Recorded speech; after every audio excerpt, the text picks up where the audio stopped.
Whoa, is Bitcoin right now mere moments from a break above this 2-month resistance level? As dumpiness has plagued the market for months, would this be the perfect opportunity for the bears to receive a backdoor surprise? And even as there are numerous heavy resistances above us, are these long-term charts showing something absolutely rumpalicious? Let's get dumped on.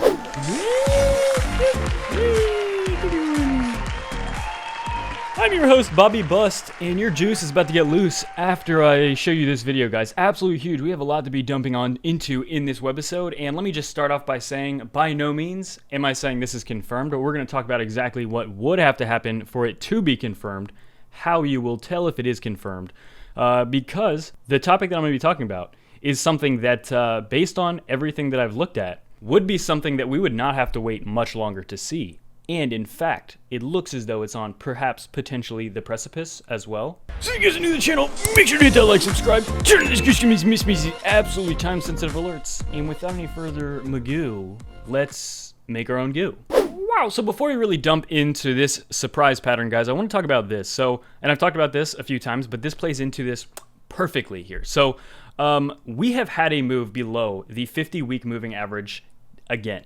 The first time we had it was back on June 21st, 22nd, the week of June 21st, and we just recently got it here. Now you see that here. If we zoom in, you can see that here.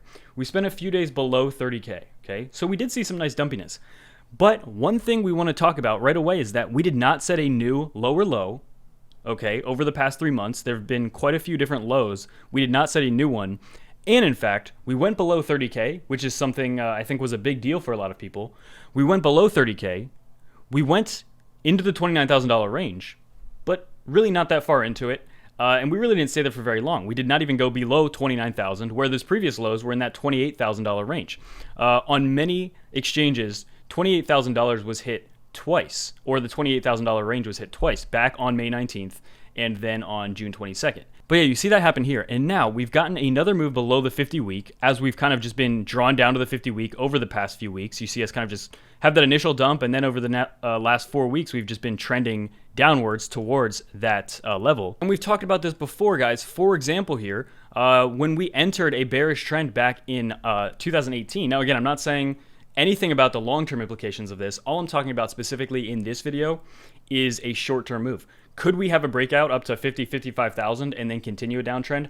Absolutely, but that's not what I'm focusing on in this video. So we had this break below the 21 week, almost down to that 50 week, but then you see we trended down to the 50 week for a while, about 3 weeks, and then we had a mega move right back up to the 21 week. I think it was about a over 50% pump above that. And as well, even if we want to count that other move down there, basically a lot of strong bounces at the 50 week up and then failing basically at the 21 week after bouncing off the 50. And now why this is so big is because of this. So if we take a look on this chart, this is the last 2 months. So this right here is May 19th. And what you see here is a potential falling wedge. Now, why is this big? And why what just happened over the last 2 days is big? And why where we're at exactly right now is big as well. So first things first, if you look at this chart, one thing you can notice is it is kind of messy, right? We have a very, very gigantic wick down on the 19th, and then we have some little wicks here, here, here. And I want to actually point out a few things, but as well, just with chart trading in general, it's never really an exact pattern. You often get many little busts to the upside and the downside. I mean, for example, on this chart, this falling wedge, you can see it had one touch here, not really a touch there.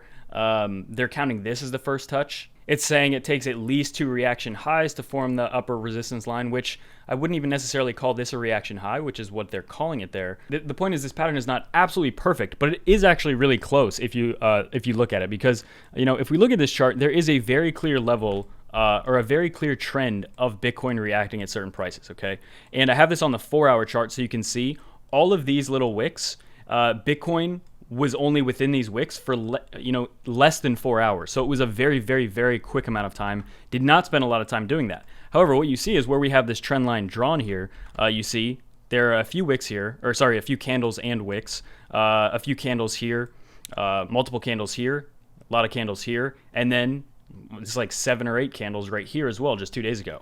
So there is a very clear trend line here. This is a trend line, and obviously I don't even have to make an argument for the top trend line, as that's just incredibly clear. The top trend line is just absolutely clear. I mean, it has like a trillion touches here, just an insane amount of touches. And again, we talked about this. It had a little bit of a fake out up here, so again, not even perfect to the upside either. And now if we look at this, this is on the 4-hour chart. You can see there are a few massive volume spikes. However, the trend in general is down. So we had this was the massive May 19th crash, a lot of volume obviously. Then this was on June 22nd, June 23rd-ish, just kind of in that week of June 21st. Pretty big volume there as well.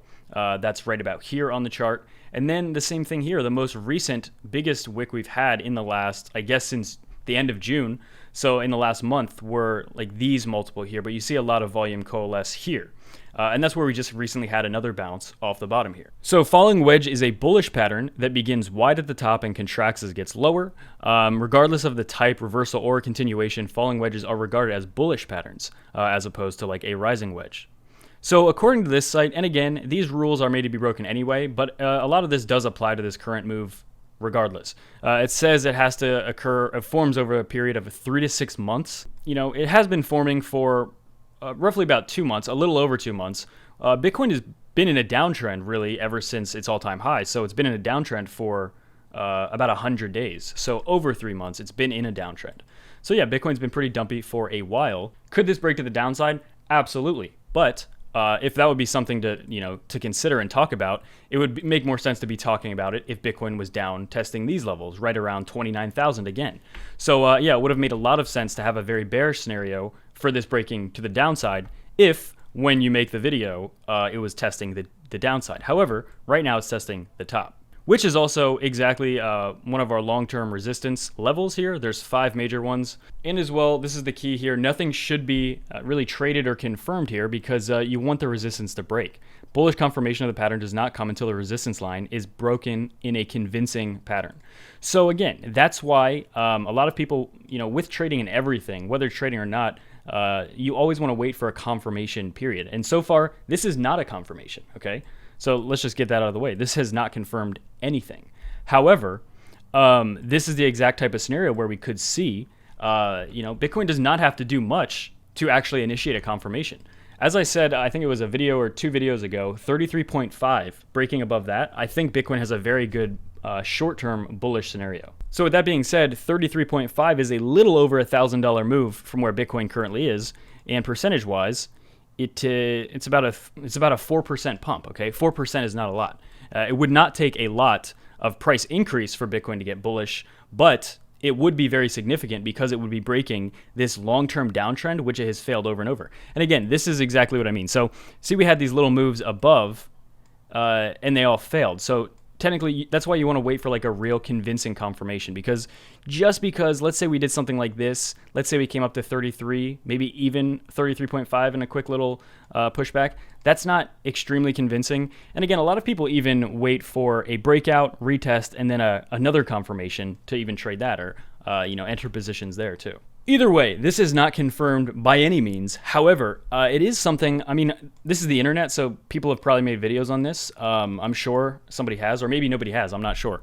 But I think a lot of people might be dismissing this as a possible pattern because it is kind of ugly. You have these kind of little wicks everywhere. I think a lot of people were drawing this as a descending triangle, but I personally think that's just as ugly, if not even worse, than this falling wedge. Because yeah, sure, we have some touches here, but they're so insignificant. They spend literal seconds, like minutes at that level. Whereas here we have consistency. We have touches that spend multiple candles at these levels, as opposed to a little wick that might be there for literally 2 minutes and bounce back up.